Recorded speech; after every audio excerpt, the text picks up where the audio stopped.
সব লেখক লেখিকাকে কোনো একটা জায়গায় একটু কম্প্রোমাইজ করতে হয়েছে যে আমার পাঠক কি ভালোবাসেন।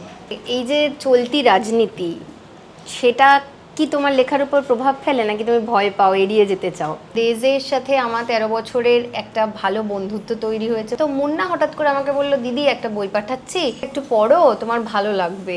রক্তপলাশের বনে বইটা নিয়ে আমি বুঝতে পারছিলাম না যে বইটা বেরোলে আদৌ ব্যান হয়ে যাবে কিনা।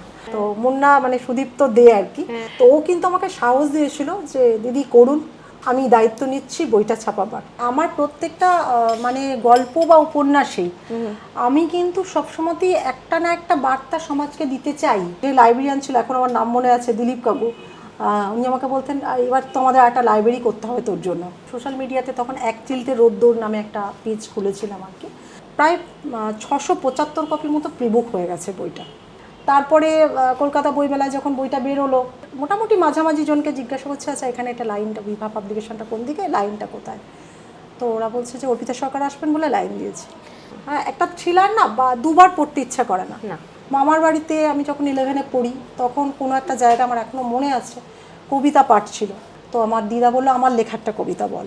মায়ের তো অনেকগুলো বইও আছে, বেশ কিছু আমি মহিলাকেই বলতে শুনেছি যে আমার হাজব্যান্ড না আমাকে ভীষণ স্বাধীনতা দেয়। আমি ভাবি যে মনে মনে যে তার হাজবেন্ড কি বিনয় বদন দীনেশ। তোমার কি মনে হয় যে ছেলের মা হওয়ার দায়িত্বটা অনেক বেশি? অনেক বেশি।